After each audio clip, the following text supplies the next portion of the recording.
I walked into the bedroom to grab a flannel and caught the snap of movement before the door finished swinging. Lauren jerked her shoulders, thumb slammed at the screen, and the phone disappeared under her pillow like a guilty pet. She didn't even look at me, just stared at the wall as if the paint would rescue her. "Everything good?" I asked. "No heat, just air." She rolled her eyes, slow and theatrical. "Am I not allowed 1 minute of privacy?"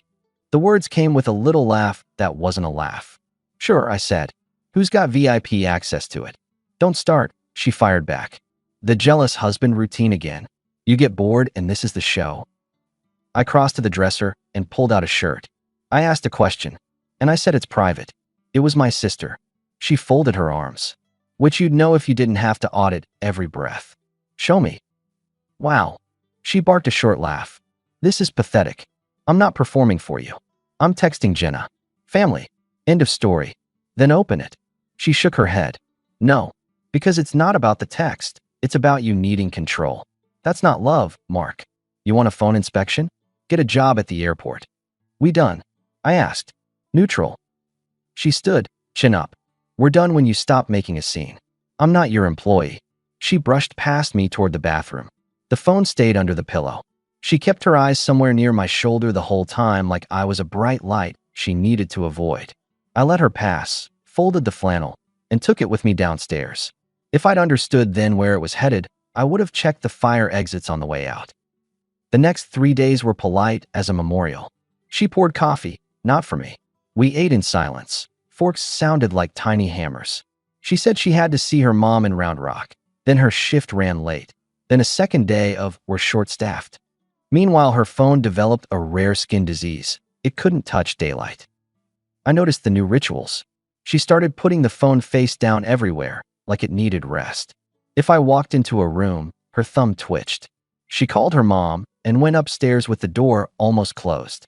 When I went to step in, she jammed it shut with a 1 second and stayed up there 20 minutes. I didn't chase. I took inventory. My job at the distribution center is building a picture from 1,000 small numbers. Home wasn't different. Facts first, feelings after.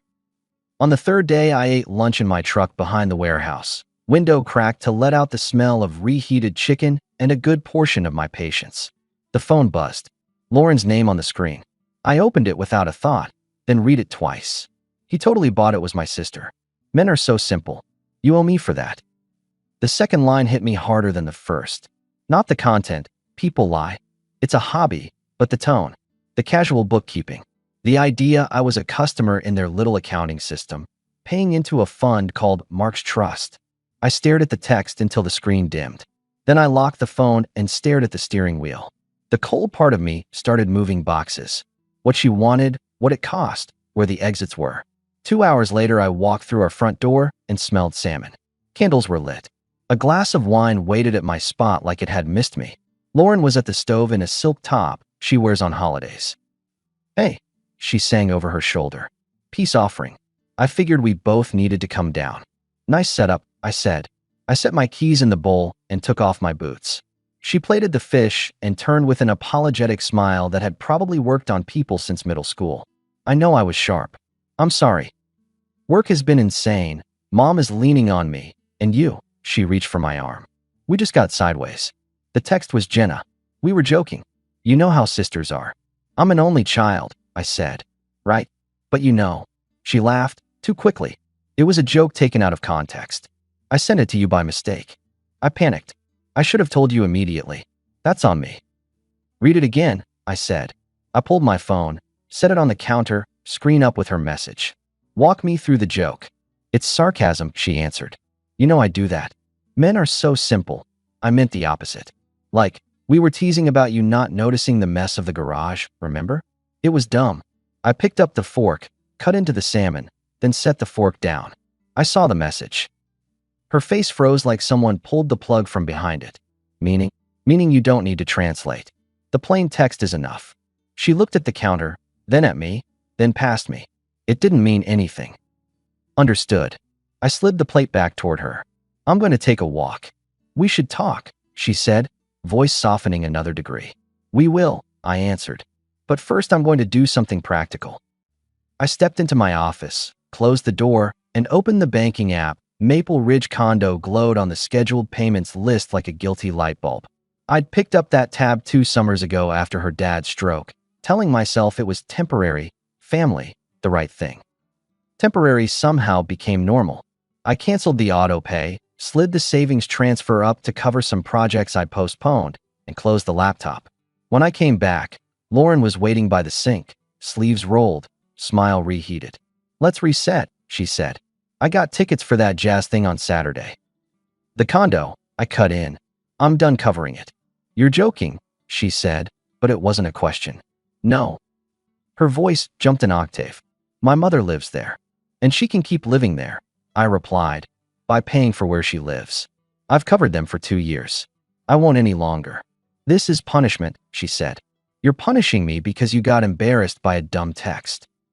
"This is clarity. I won't finance disrespect. You're overreacting. Maybe. Or maybe I'm late." She stared at the canceled candles. "So we canceled dinner and cut off my family. That's your fix." "I canceled the first," I said. "You've been working on the second for years." She opened her mouth, closed it, grabbed her wine, and took a sip too long. "We'll revisit this when you're calm." "I'm calm," I said. "That's why this sticks." She watched me for a count, then turned the music back on like that could rewind something. "We ate separately." She texted all night. I changed nothing. The call started the next morning.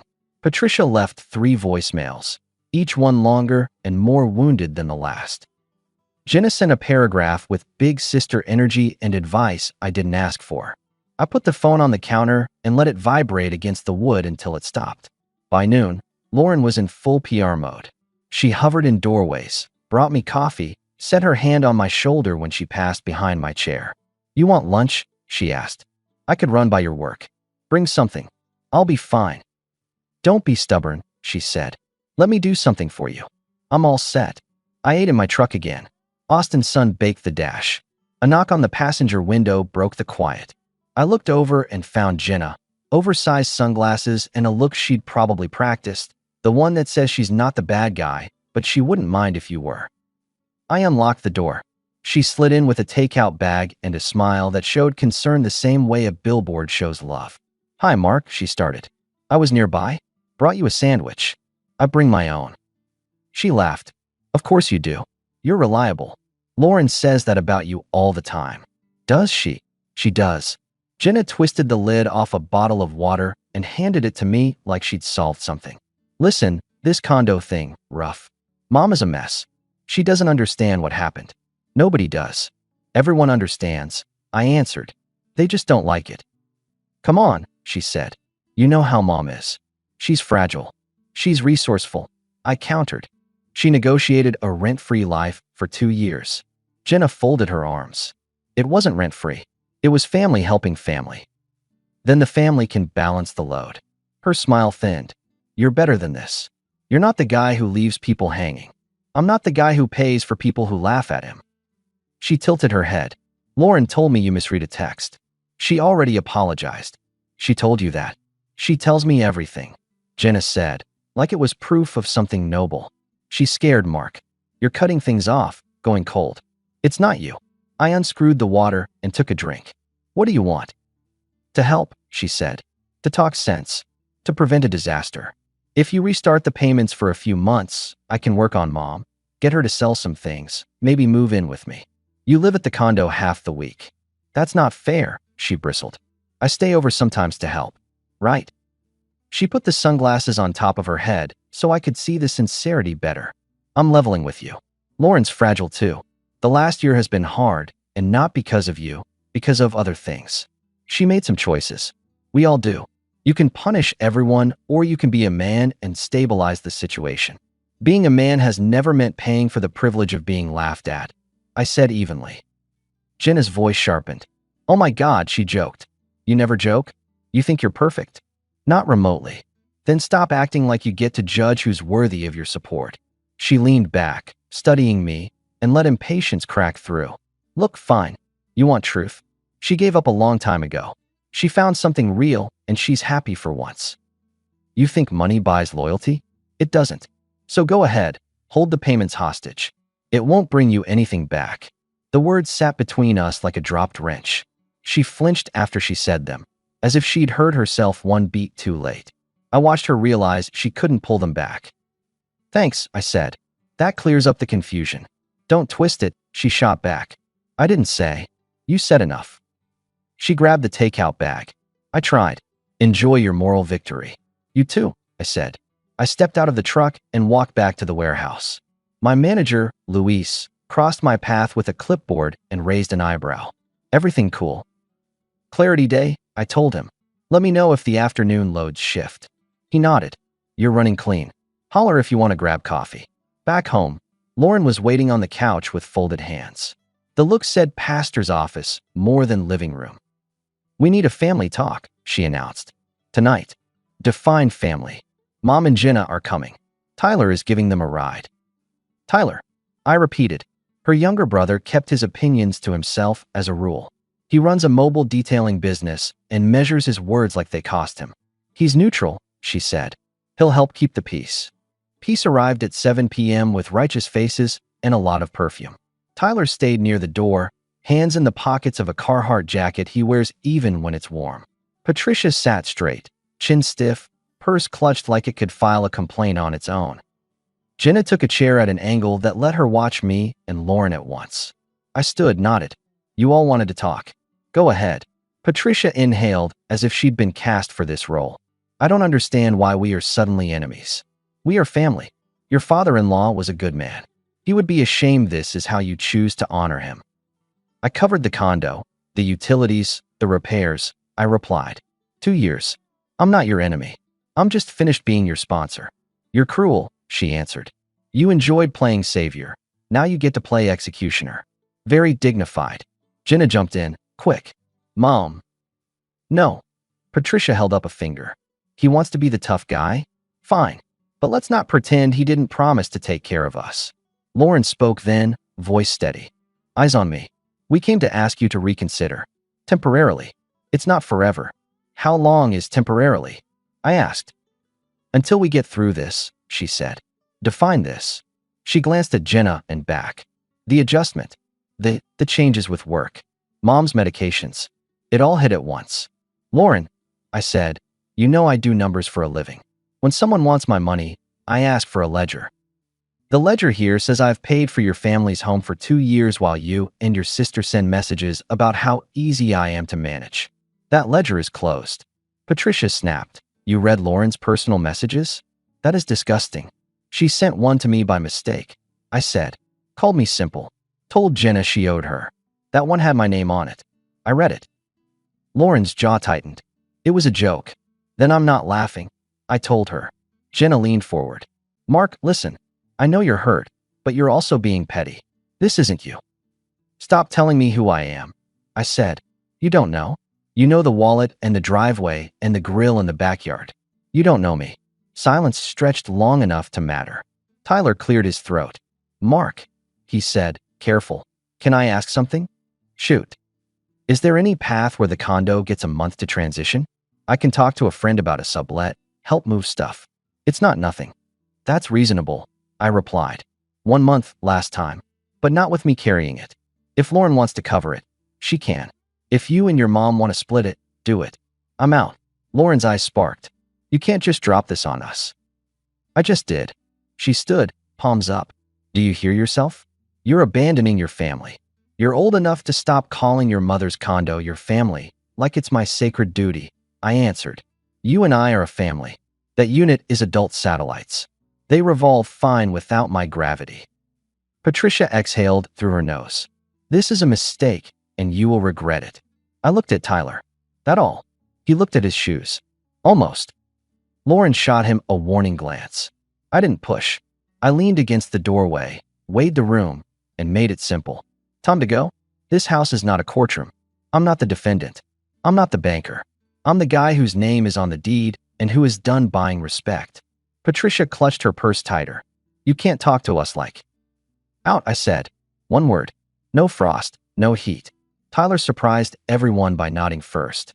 Let's go, he told them. We're done here. Tyler, Lauren hissed. Don't you dare. He lifted a hand. No, I'm not doing this to him. Or for you.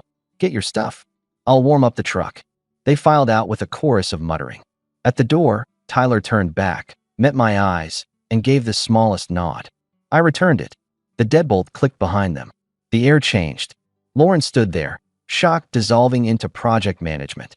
"You want to do this the hard way?" she said. "Fine. You want to embarrass me and my mother and act like you're some stoic hero? Fine. But I'm not going to let you paint me as the problem." "Don't need to paint," I told her. "It's all right there." She pointed toward my office. "I'm serious. You want to cut me off? I'll take it to court. I'm not playing the cold roommate game while you hoard the accounts." "You do what you think is right," I answered. "I'm doing the same." She stared at me, trying to find the old version of me that would bargain. I didn't bring him to the meeting. The next week was paperwork and sleeping in shifts. She started leaving early and coming back later. When she was home, she was strategic, soft for an hour, distant the next. On Tuesday morning, she put a hand on my chest as I tied my shoes. "Hey," she said, voice low, "I don't want to fight. Let me make dinner tonight. No talk about money, no postmortems. Just us." "Okay," I said. I wasn't giving ground. I was gathering. She made tacos exactly the way I like them and sat close on the couch like we were in our first year again. After an hour, she rested her head on my shoulder and sighed like a commercial. "I miss us. We're right here," I answered. "We're not," she said. "But we could be. You know what I need from you? To stop making me prove things all the time. That's not love. That's surveillance." "What I need from you is respect," I replied. "That's not surveillance. That's table stakes." She was tender until she wasn't. At 10, she announced she was going to bed. And a minute later, I heard the quiet click of the lock on the guest bath, where she hides with the phone. Old rhythm, new song.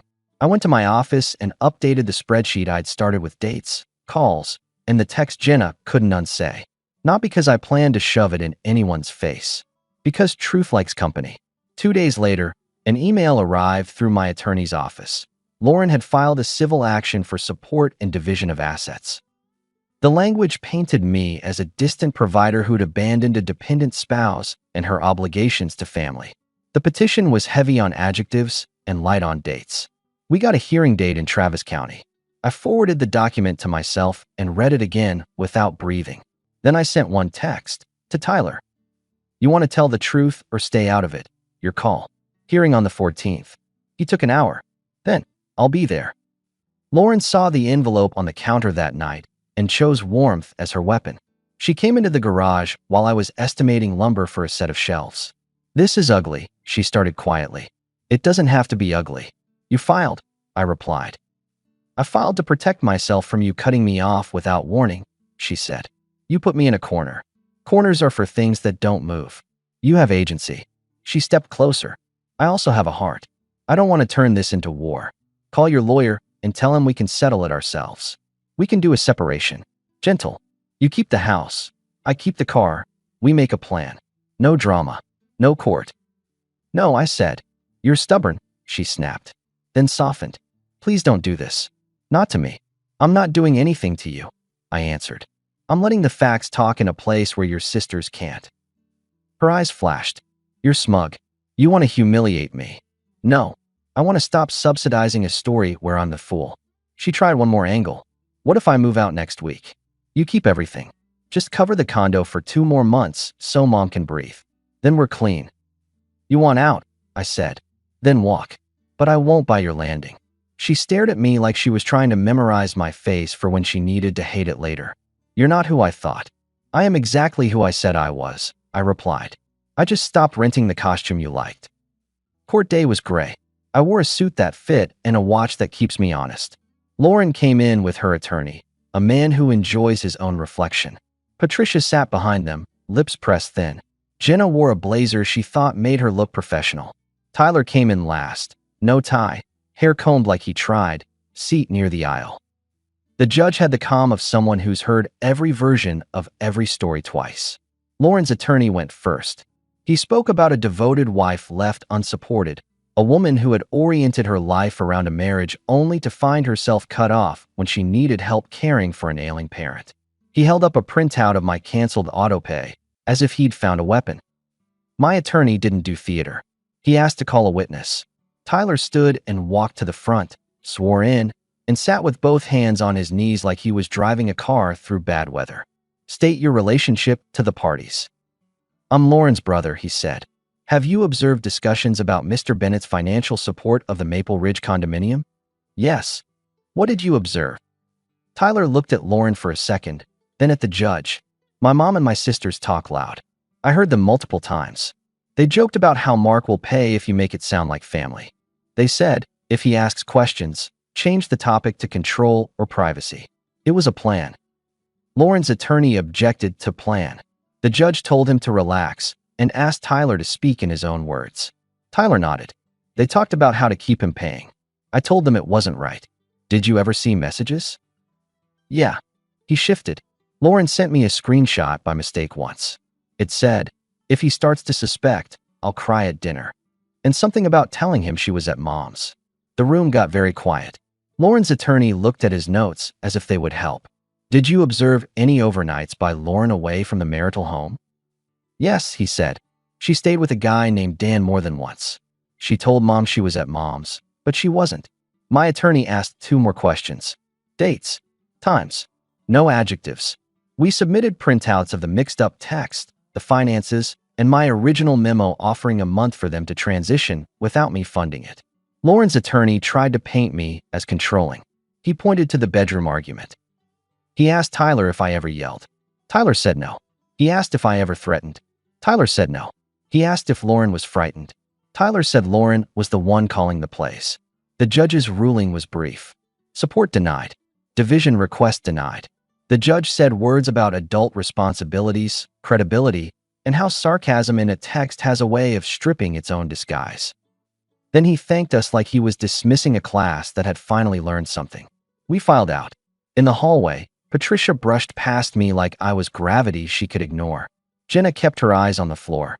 Lauren walked tight, shoulders up, jaw fixed on some future where this would be my fault. Tyler waited. He stuck out his hand to me. For what it's worth, he said, I told them not to try this. I know you did. We shook once, short. He tilted his head toward the parking lot. Take care, Mark. You too, I said. Back at the house, I packed Lauren a box with her important things and left it by the door. I wrote a note. You can have the rest moved this week. I'll be out at the lake helping a friend on Saturday, so that's your window. Keys go on the counter. She came by that night with Jenna behind her like a human echo. They walked in talking big and stopped when they saw the box. Lauren picked up the note, read it, and laughed once. This is how you end it, she said. A checklist. It's how I end it, I answered. Clean. You are unbelievable. That's a popular opinion, and I'm fine with it. She paced a small circle like she was deciding whether to set something on fire. You wanted to hurt me, she said, tone flat. Mission accomplished. No, I said. I wanted to stop being a prop. You think you're a hero because you didn't scream? She pointed at the box. This is worse. This is cold. It's called boundaries, I replied. The warm version didn't work. Jenna opened her mouth, and I raised a palm. No more speeches from the balcony. Save them for someone who buys tickets. Lauren stared a second longer. You'll regret this, she said without looking at me, like she was speaking to the air. I pointed at the door. That way. She bent, picked up the box, and left. The house didn't cheer. It just got honest again. 2 months later, my mornings are simple. I live in a rental on the north side with a small yard and a garage that loves me back. I bought an old F-150 from a guy who swore it needed nothing and then immediately proved himself wrong. I rebuilt the brakes and didn't mind. On Sundays I golf with Luis and 2 of the night shift guys, and I'm worse than all of them, but improving. There's a woman named Erin who works at a flooring supply across town and laughs at my terrible jokes. We text at reasonable hours. We go for coffee and walks instead of dinners that feel like negotiations. When she reaches for her phone, she doesn't flinch. Work is good. I moved into a larger role, cleaned up a mess in inventory, earned a bonus that paid for new cabinets in the garage. Tyler swung by one Saturday with his truck and a box of tools his dad left him. We changed oil and talked about nothing. He said his mom moved in with a cousin for a while, and Jenna is suddenly a big fan of paying rent for the principle of it. He smiled, small and tired. Consequences have a way of teaching, he said. I nodded. I hear bits about Lauren through the grapevine. She moved into a smaller place. The new guy, Dan, turned out to be allergic to grown-up bills. She took a second shift. None of it makes me clap. It's just math. Last week, Lauren texted me a photo of our old porch at sunset like nostalgia is a ransom note. I typed 4 words and deleted them. Wrote 2 more and deleted those 2. Then I sent the only sentence that still needed saying, "I'm not available." She didn't respond. That was the actual ending. People think endings are big. They're not. They're a small hinge on a door that's been closing for a while. The door shuts. You hear the click. And then you turn and walk to the truck that you paid for, start it, and drive to meet people who speak plain and mean what they say. You stop subsidizing someone's story and start writing your own. You don't need applause.